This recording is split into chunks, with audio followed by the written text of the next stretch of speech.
Yeah, proud of the way our guys competed. Unfortunately, just fell a little short. They're a really good team. They execute their stuff. They never panicked. I thought we really got into them, but they just were a little bit too much for us in the end. Coach, could you talk about how deep you reached into your rotation? I can't hear you. I'm sorry. Could you talk about how deep you reached into your rotation today? I mean, you probably had like 10 or 11 guys hit the floor today. Yeah, I mean, we got guys out. We got guys. We got a lot of flux in our roster right now.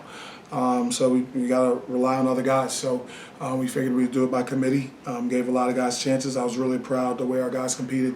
They gave everything they had. Just unfortunately, just a couple plays here and there, just wasn't quite enough. And Zach Riley, this is his first game today. Could you talk about where he'll fit into the team going forward? Yeah, he's a tough player. He can really shoot it. I'm glad we got him some time today. He's just going to keep getting better and better. Is it? Okay. Hey, Coach, do you have any comment on Chuba's injury? Yeah, he's day-to-day right now. I got to talk to the doctors. It's just something with his knee. Honestly, I don't know exactly the term. I don't want to make anything up for you guys. He's day-to-day. Coach, the game definitely changed with Pat's elbow. What's the kind of coaching follow-up to that? Like, how do you talk to him about it? What do you do coming off of? I have no idea. I didn't see the play, so I can't really comment on it. I didn't watch it. Didn't see it on the floor. In terms of you're talking about like a momentum shift. Yeah, I mean, there's a million momentum shifts in basketball, just how it is. So, we try to manage all of them and, try to have a next play mentality at all times. But I didn't actually see that play, so I couldn't comment on it. Coach, first of all, were you surprised that they didn't foul on that last possession to give you that potential three? And second, what did the officials tell you about that no call there? It looks like Michael Jones kind of drifted with his contest and got into Quisenberry's into his release. Were you told anything at the end of the game, and were you surprised that Coach McKillop decided not to foul and allow you guys to get a potential shot? Well, they didn't foul the time. They fouled the time before, and they fouled too quick. So I guess it was only a couple seconds. That's a tough play. That's just in that spot, he just made that coaching decision, and it worked out for him. In terms of the foul, I mean, I didn't watch the play, but it's basketball. Like, I mean, it just is what it is. The refs didn't call it a foul, so it's not a foul.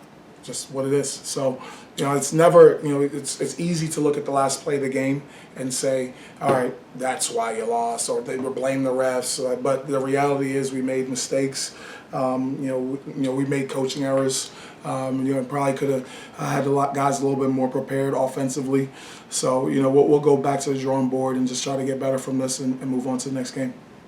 Coach, Davidson is the number 2 3-point shooting team in the country. You guys held them to 3 for 13. What was your defensive game plan on stopping the Davidson offense? We just try to stay with some of their shooters and try to play extremely hard. We really respected what they do.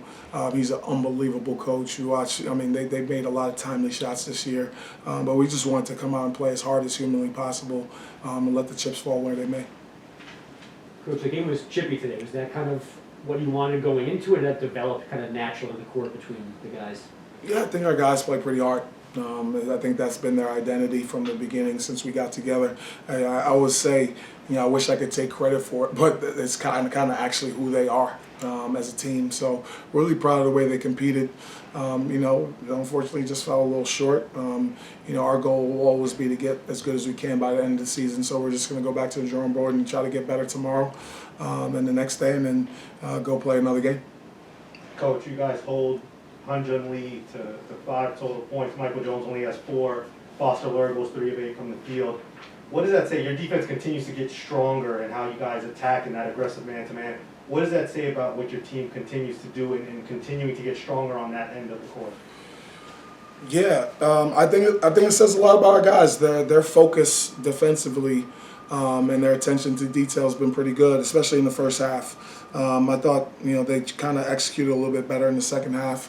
I thought we could play a little harder. I thought we could have been a little more disciplined with our attention to detail. But hats off to them. They made a couple adjustments, and it worked out in their favor. And Darius with his 36 points today. Could you talk about how much you guys look to him to get important shots and like certain leagues against Davidson? Yeah, I mean, Darius is just a scorer. I mean, you put him in any spot on the court, he can make a shot. You know, you put him in the post, you can put him in his driver, you can have him shoot the ball, you can have him come off the ball screen. He's just a scorer, born scorer. So, you know, I mean, he's done this before in his college career. No one's surprised, least of all him. So, you know, he's capable of that. So he got it done tonight offensively. You know, and, you know, like I said, I always say we don't really rely on our offense. We try to rely on our defense. I thought if we got couple more stops down the stretch, I thought we could have closed it out, but unfortunately we weren't able to do it.